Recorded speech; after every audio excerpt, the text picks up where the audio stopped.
The telegram arrived on a frost-covered morning in December 1914. Maria Kovač's hands trembled as she unfolded the thin paper, her breath forming small clouds in the cold kitchen air. But it wasn't the winter chill that made her shake. It was the words printed in stark black ink. Her eldest son Stefan was missing, presumed dead, on the Eastern Front, fighting for Austria-Hungary. What the telegram didn't say, what no one in her small village dared to whisper, was that her younger son, Dimitri, was out there too. On the opposite side, wearing a different uniform, carrying a different flag. 2 brothers, 1 war.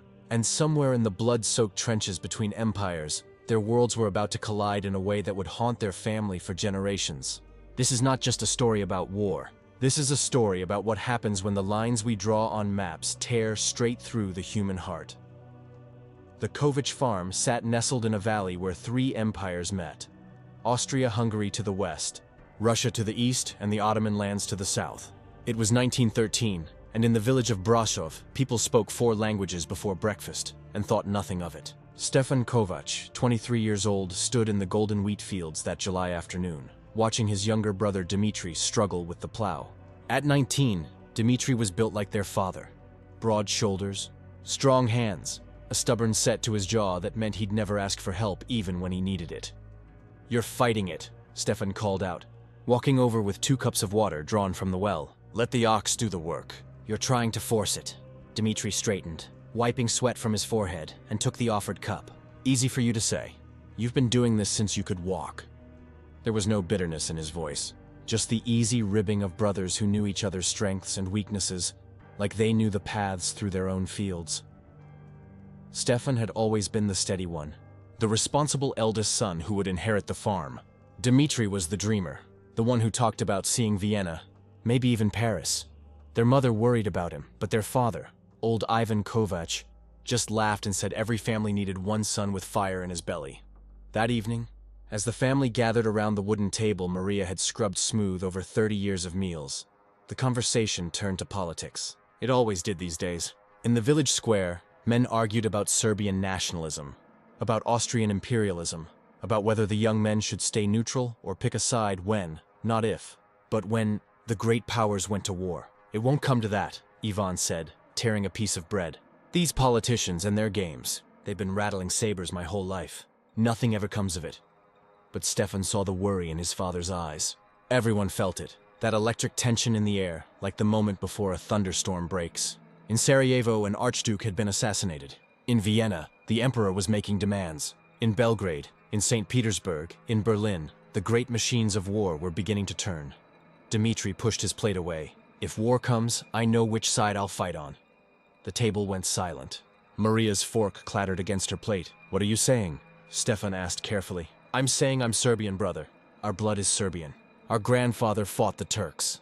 Our people have been under the Austrian boot for too long." Dimitri's young face was flushed with conviction, with the certainty of youth that sees the world in clear lines of right and wrong. Stefan felt something cold settle in his stomach. "We're Austrian citizens. We've always been loyal to the empire. Father served in the emperor's army. I served because I had no choice," Ivan said quietly. "But Dimitri, son, don't talk like this. These are dangerous times for such words." But the words were already spoken, and they hung in the air like smoke that wouldn't clear. Stefan looked at his brother across the table, really looked at him, and saw a stranger wearing his brother's face. How had he not noticed this change? When had Dimitri's late-night reading turned into passionate politics? When had the boy who used to chase chickens through the yard become this young man ready to die for ideas Stefan barely understood? The summer ended. August came, and with it, the war everyone said would be over by Christmas. The notices went up in the village square. Every able-bodied man between 18 and 40 was to report for military service. The Austrian army was mobilizing.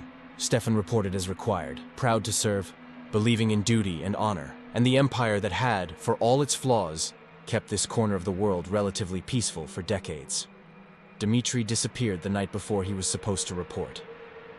Maria found his note at dawn, tucked under the icon of St. George in the corner of the kitchen. "Forgive me, Mother.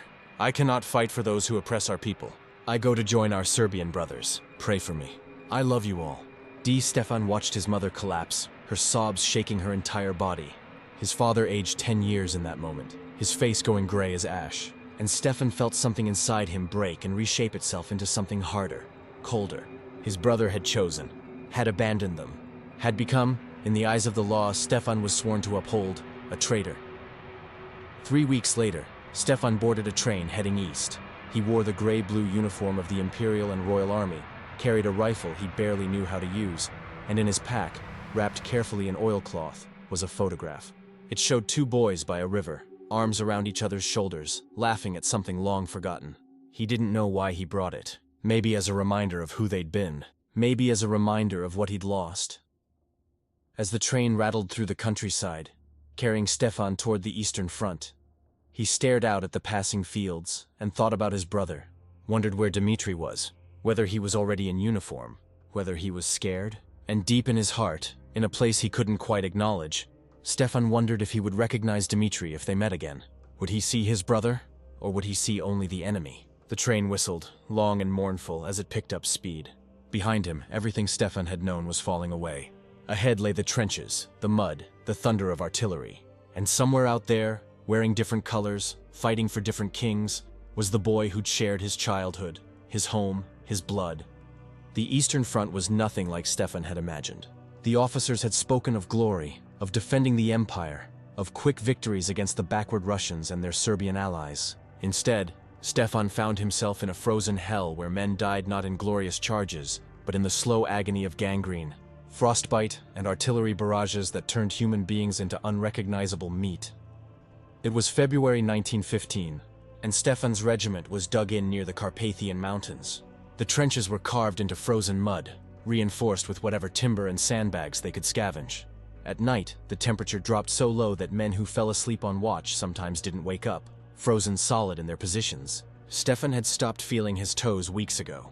He had stopped feeling much of anything.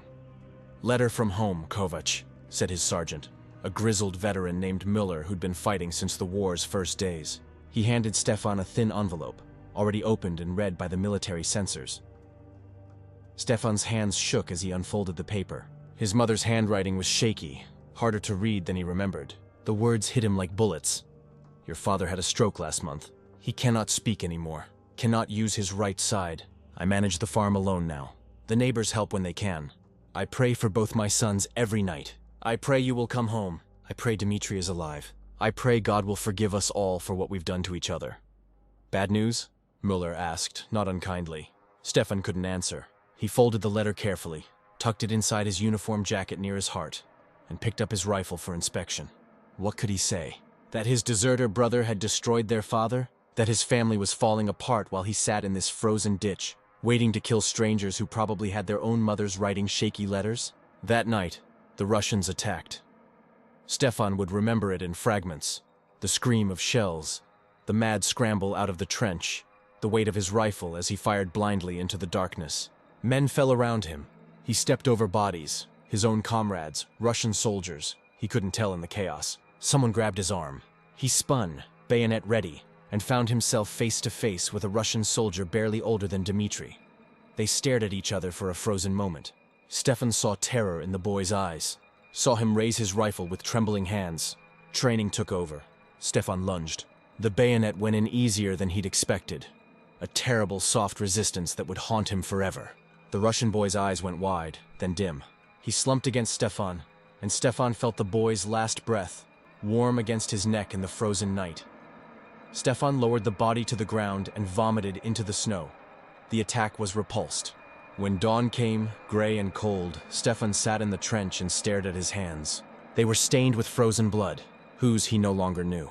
Around him, men who'd survived laughed with the manic energy of those who'd cheated death one more time. But Stefan couldn't laugh. He kept seeing that Russian boy's face, kept thinking, someone's brother, someone's son. Somewhere, on some other frozen battlefield, was Dimitri wearing that same expression of terror. Meanwhile, 300 miles south, Dimitri Kovač was learning his own lessons about the reality of war. He'd crossed into Serbia in September 1914, full of idealistic fire, ready to defend his people against the Austrian aggressors. The Serbian army had welcomed him. They needed every able body they could get. They gave him a uniform that didn't quite fit, a rifle that jammed in the cold, and sent him to the front lines within a week.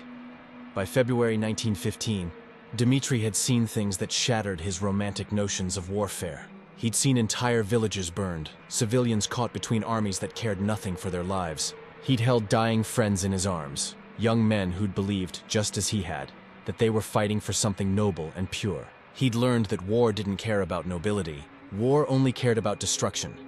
His unit was stationed near the town of Valjevo, trying to hold a position against the advancing Austrians. The winter had been brutal, and disease killed more men than bullets. Typhus swept through the ranks. Dimitri had survived it, barely, spending 2 weeks in a fever dream, where he called out for his mother and saw Stefan's face in every shadow. When he recovered, he was transferred to a new unit, one that operated behind enemy lines. Reconnaissance, they called it. Sabotage, really. Small groups of men who slipped through the Austrian positions, cut telegraph wires, poisoned wells, did whatever they could to slow the Empire's advance. It was during one of these missions that Dimitri first began to question everything he'd believed. They'd been sent to destroy a supply depot near Brasov, near his home village. As they crept through the familiar hills in the darkness, Dimitri recognized every tree, every rock, every turn in the path. He'd walked these trails as a boy with Stefan, setting rabbit snares, exploring, dreaming about the future. Now he was here to burn it all down. The attack went smoothly. Too smoothly. They set the charges, lit the fuses, and melted back into the night.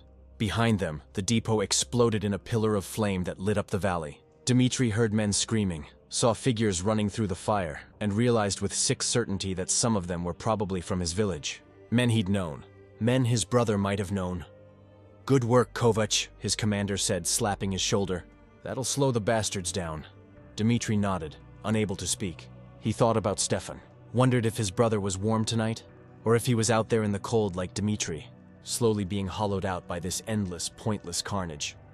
Back in their camp, Dimitri pulled out his own photograph, the same one Stefan carried, showing two brothers by a river, laughing. He'd taken it from home the night he left, a talisman against the darkness.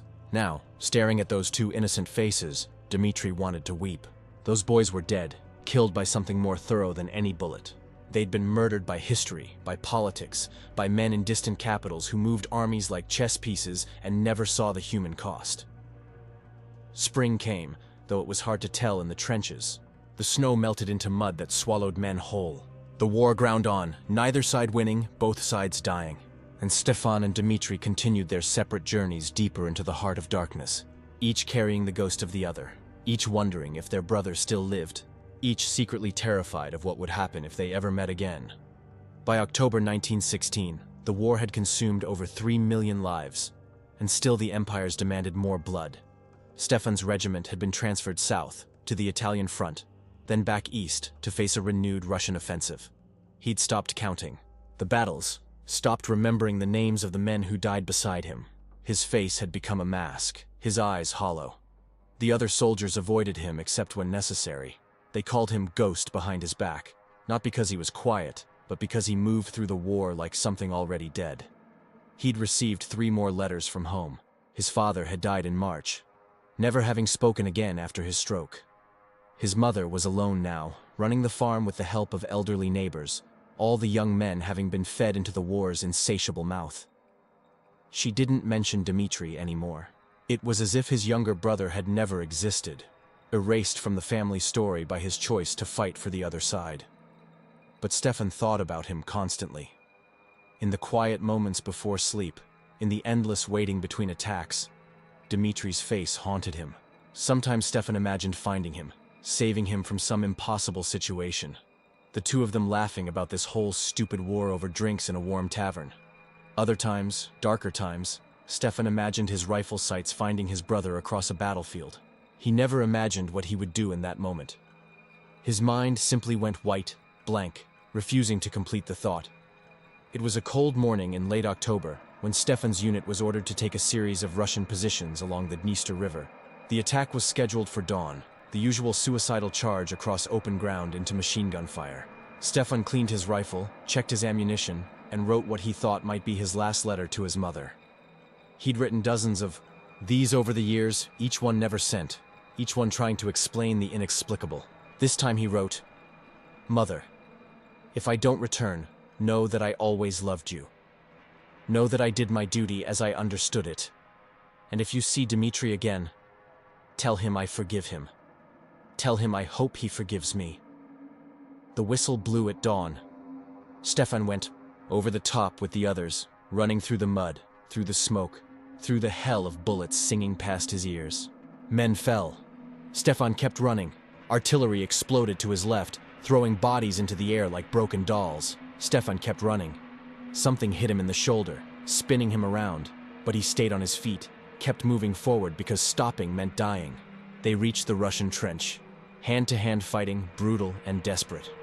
Stefan swung his rifle like a club, fired point-blank into gray uniforms, did things he would never remember clearly because his mind mercifully refused to record them. When it was over, when the position was taken, Stefan collapsed against the trench wall, his shoulder bleeding, his hands shaking. And that's when he saw the uniform. Not Russian gray, but Serbian blue. A body crumpled at the bottom of the trench, face down in the mud.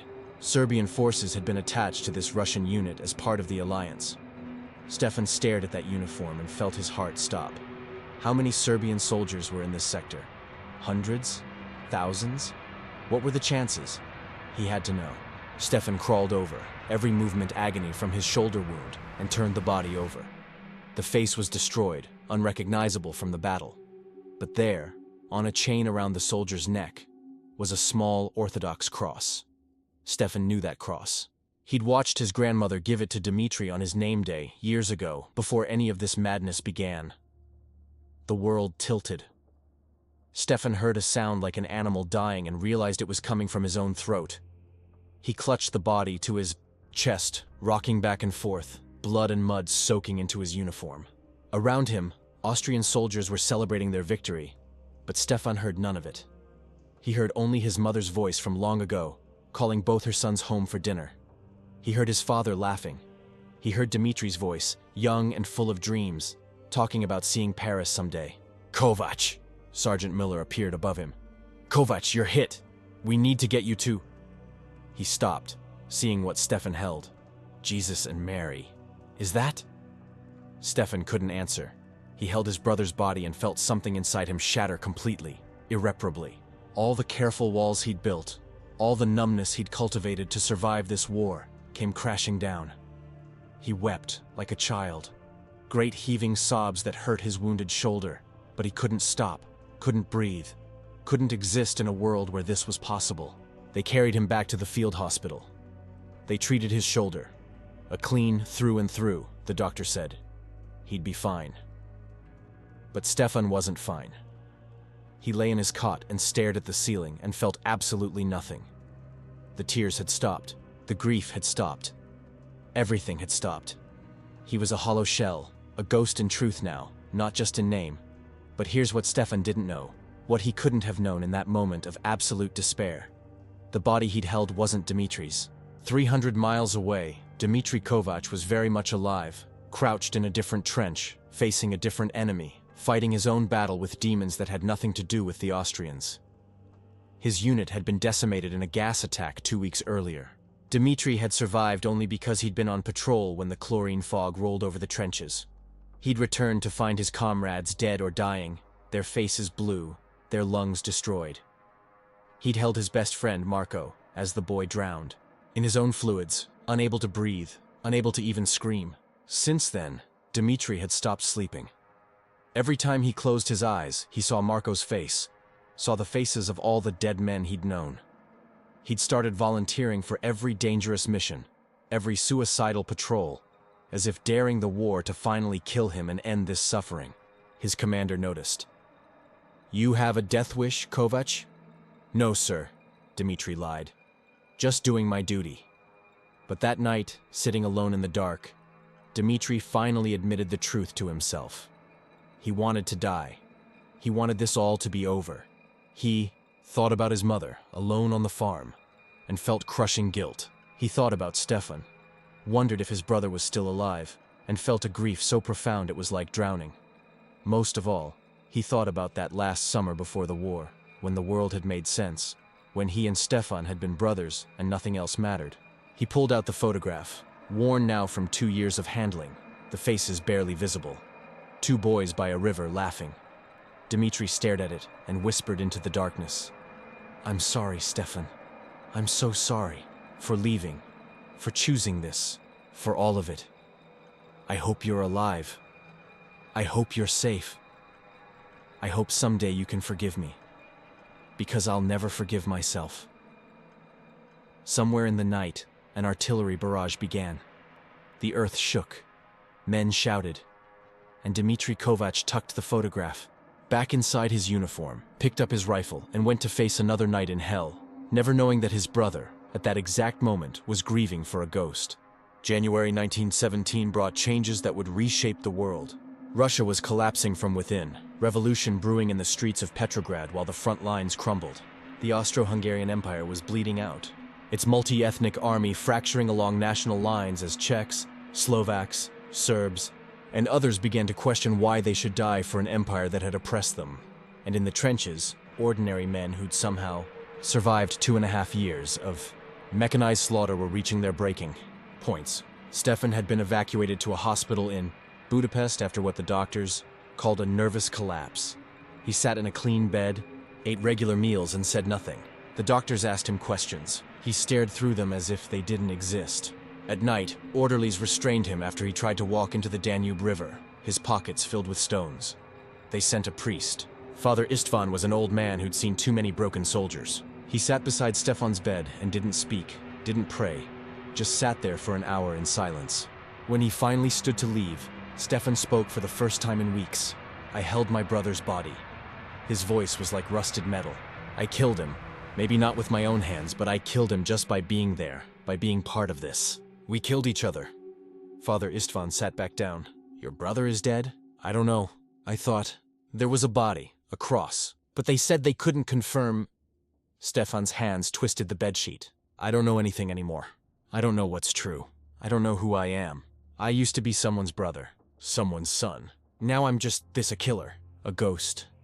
You're still your mother's son, the priest said quietly. She needs you. Your farm needs you. Life needs you. Life, Stefan repeated bitterly. Is that what this is? But something in the priest's words penetrated the fog. Maria, his mother, alone, grieving both her husband and both her sons even though one of them was still alive. What was he doing, sitting in this hospital, drowning in his own guilt when she needed him? Stefan demanded his discharge. The doctors refused. He wasn't fit for duty, wasn't fit for anything. But the Empire was desperate for bodies now, and eventually they sent him back. Not to the front lines, but to a quiet sector near the Romanian border, where they sent soldiers who were broken, but not quite broken enough to discharge entirely. It was there, in April 1917, that Stefan's story intersected with his brother's one final time. Dimitri's unit had been reassigned as the Russian front collapsed. Serbian forces were being consolidated, and Dimitri found himself part of a small detachment, tasked with escorting refugees fleeing the war zone. They were passing through a valley Stefan knew well. It was only 50 miles from Brasov, from home. The war had finally come full circle. On the morning of April 23rd, Stefan's unit received orders to intercept a group of Serbian soldiers and refugees moving through the valley. Standard patrol, his commander said. Probably nothing, but we've had reports of infiltrators. Stefan went through the motions. He'd become very good at going through the motions. He checked his rifle, formed up with his squad, and marched into the valley as the spring sun warmed the earth and birds sang in trees that didn't care about human madness. They spotted the Serbian column around midday, a ragged group, maybe 30 soldiers escorting twice that many civilians. Women, children, old men. Not a military threat, just people trying to survive. Stefan's commander was a reasonable man, worn down by the war like everyone else. We'll check their papers, make sure they're legitimate refugees, and send them on their way, he said. No need for violence. We're all tired of violence. The two groups met in a clearing by a stream. Stefan hung back, letting others do the talking. He watched the Serbian soldiers, and they watched him. And everyone had their hands near their weapons, because trust had died somewhere in the past 3 years of killing. And then Dimitri stepped out from behind a wagon. Time stopped. The world narrowed to that single figure, and Stefan forgot how to breathe. His brother was alive, thinner, harder, older in ways that had nothing to do with years, but unmistakably Dimitri. The same eyes, the same way of standing, the same soul looking out at the world, though that soul had been scraped raw by everything they'd both endured. Dimitri saw him at the same moment. Stefan watched his brother's face go white. watched recognition and disbelief and something like terror flash across those familiar features. They stared at each other across 20 feet of spring grass, and Stefan felt every emotion he'd buried come flooding back. Rage, love, grief, relief, guilt, joy. It was all there, all at once, too much to contain. His hand moved to his rifle without conscious thought. Dimitri's hand moved to his. "Kovač?" Stefan's commander said. "You know this man?" The question hung in the air. The Serbian soldiers were watching now. The Austrian soldiers were watching. Everyone was watching. One word from Stefan and this situation would explode. He could say, "Yes, this is my traitor brother who abandoned our family, who destroyed our father, who chose the other side." He could say it and be justified. He could say it and everything would be decided for him. Instead, Stefan said, "No, I don't know him." Dimitri's eyes filled with tears. His hand dropped away from his weapon. The commanders completed their negotiations. Papers were checked. The refugee column was cleared to continue. And as the two groups separated, Stefan felt Dimitri's gaze on him but couldn't look back. If he looked back, if their eyes met again, he would break completely. But as the Serbian column disappeared into the trees, a small girl, maybe 6 years old, broke away from her mother and ran back toward the Austrians. She'd dropped a rag doll in the clearing. Dimitri ran after her, scooped her up, and that's when the nervous Austrian soldier, a boy barely 18, panicked and fired. The shot caught Dimitri in the side. He stumbled, fell, the little girl tumbling from his arms. Chaos erupted. Serbian soldiers raised their weapons. Austrian soldiers raised theirs. The commanders shouted orders that no one heard, and Stefan ran. He didn't think. He just ran, throwing himself between the guns and his brother. He reached Dimitri, dropped to his knees in the grass that was suddenly red with blood, and pressed his hands to the wound. "Stefan," Dimitri gasped. "Brother, I've got you! I've got you!" Stefan's hands were shaking so badly he could barely apply pressure. "Don't talk. Save your strength. We'll get you help." "The girl," Dimitri said, his eyes unfocused. "Is she?" "She's fine. She's safe. Dimitri, please, stay with me." Around them, officers were shouting, restoring order, preventing a massacre. But Stefan heard none of it. His entire world was his brother's face, the blood seeping between his fingers, the terrible weight of all their choices crushing down on this single moment. "I'm sorry," Dimitri whispered, "for leaving, for everything. I thought I was doing the right thing. I know. I'm sorry too. For all of it. For this whole damned war." Stefan bent close. "Mother's alive. She's waiting for both of us. You hear me? Both of us. So you don't get to die here. You don't get to leave again." Dimitri tried to smile. Blood flecked his lips. "The farm. You'll take care of it? We'll both take care of it, together, like we always should have. Tell her. Tell Mother I'm sorry. Tell her I loved her. That I loved you. That I never stopped being your brother, even when—" "Shut up!" Stefan said fiercely, tears streaming down his face. "You'll tell her yourself. You hear me? You'll tell her yourself." But Dimitri's eyes were fading, his breath coming in shallow gasps. Stefan felt his brother's life slipping away despite the pressure on the wound, despite his desperate prayers, despite everything. He bent forward until their foreheads touched, the way they used to as children when sharing secrets. "Don't leave me," Stefan whispered. "Not again. Please, Dimitri. Not again." Dimitri's hand, weak and trembling, found Stefan's, their fingers interlaced, slick with blood, just as they had 1,000 times in childhood. And in that moment, all the uniforms, all the flags, all the emperors and causes and grand ideas that had torn them apart simply ceased to matter. They were just two brothers again, just two boys from a farm in a valley where 3 empires met, holding on to each other as the world ended. Dimitri died at sunset. The medics had come, both Austrian and Serbian, working together in that strange moment when shared humanity briefly overwhelmed 3 years of programming to hate. But the bullet had torn through too much. There was nothing anyone could do except bear witness as one more young man paid the price for old men's pride. Stefan held his brother through it all. Even after Dimitri stopped breathing, Stefan couldn't let go. He held him as the sun painted the sky in shades of orange and red. He held him as both commanders negotiated a temporary truce to allow the dead to be buried with dignity. He held him as the little girl Dimitri had tried to save cried in her mother's arms, too young to understand what her innocence had cost. They laid Dimitri in the earth of that valley, just 50 miles from where they'd both been born, where they'd played as boys before the world caught fire. The Serbian commander approached Stefan as they filled in the grave. "Your brother saved 3 children during the evacuation from Niš." Carried them through snow for 2 days when their parents died. He never talked about his family, but every night I saw him look at a photograph. Now I understand. The commander pressed something into Stefan's hand. The photograph, creased and stained with blood, showing 2 boys by a river, laughing. The only thing Stefan had of his brother now, besides memories and grief and questions that would never be answered. Stefan returned to duty because he didn't know what else to do, but something fundamental had broken in him. He went through the motions with mechanical precision, but his eyes were empty, dead. At night, other soldiers heard him talking to someone who wasn't there. They thought he'd gone mad. Maybe he had. The war ground on through 1917 and into 1918. Russia collapsed. America entered the fight, and then finally, impossibly, it ended. On November 11th, 1918, the guns fell silent. The war that was supposed to last until Christmas 1914 had consumed 4 years and 20 million lives before exhausting itself like a fever burning through a body. Stefan stood in a railway station in Vienna on a gray December morning in 1918, part of a crowd of demobilized soldiers trying to find trains home to places that might not exist anymore. The Austro-Hungarian Empire was dissolving. New countries were being drawn on maps. People spoke of justice, of building a better world from the ashes. Stefan heard the words and felt nothing. The journey home took 3 days. Stefan saw burned villages, abandoned trenches, fields pockmarked with shell craters. At one point, the train passed near the valley where Dimitri had died. Stefan stared at those distant hills and felt the weight of that photograph in his pocket. Felt the weight of all the things he'd never said, never could say now.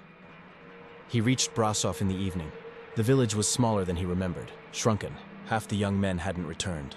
The war memorial in the square listed 40 names from a village of 300 souls. Dimitri's name wasn't on it. Traders didn't get memorials. The farm looked abandoned. Fences broken, fields overgrown, the house dark.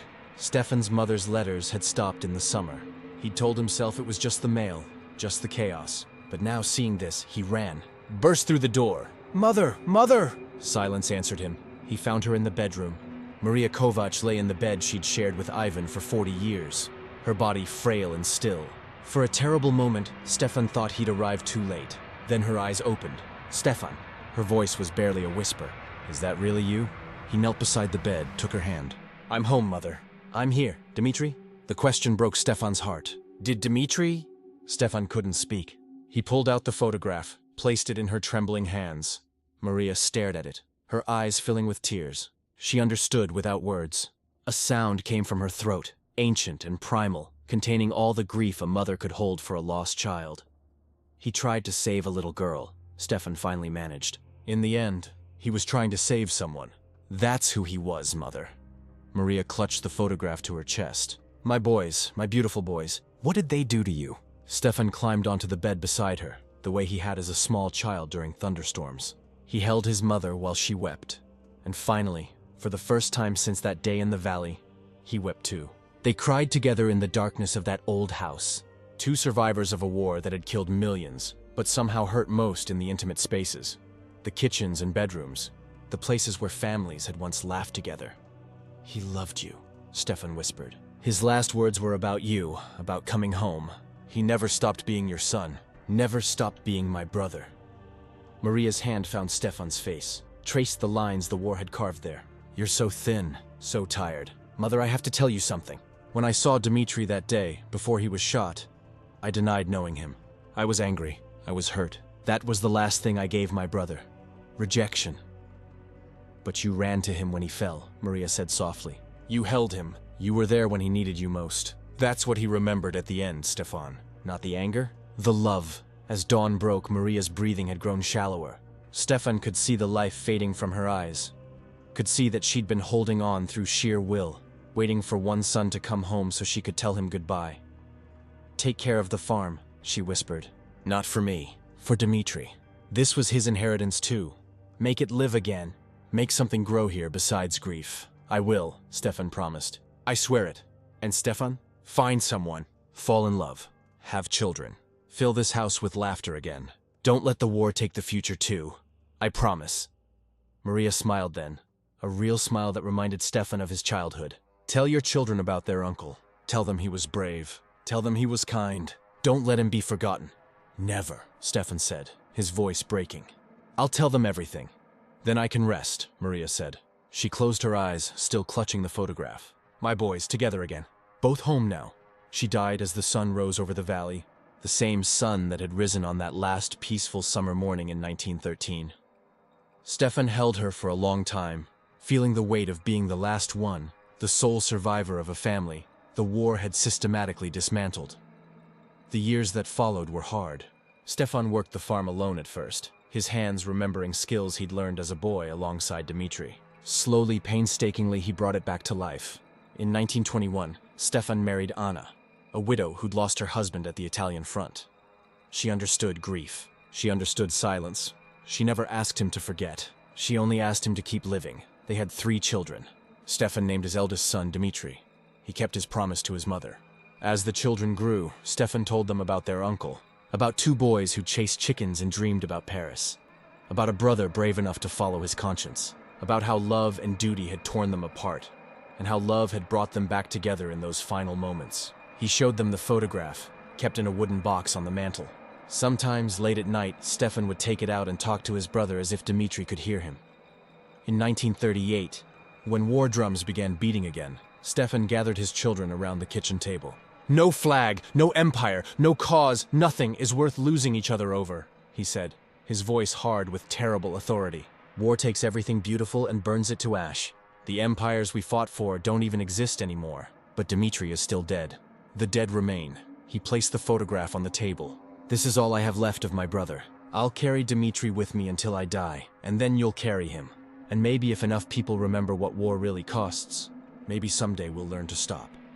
Stefan Kovač died in 1956, an old man who'd outlived his war by nearly 40 years. His last words were, "Tell them about the photograph. Tell them what happens when brothers become enemies. Tell them no one won." They buried him in the village cemetery. On his headstone, "No empire is worth a brother's life." The photograph remained in the family, passed down through generations, and parents would tell their children the story of 2 brothers torn apart by history, reminding them that behind every casualty statistic, there's a family, there's love and loss and grief that echoes through time. If this story touched your heart, if it made you think about the real cost of war, share it, remember it. Leave a comment about your own family's stories, the wars they survived or didn't. History isn't just dates and battles, it's people, it's us. Subscribe to hear more stories that remind us of our shared humanity. Tell them about the photograph. Tell them no one won. Tell them we must do better.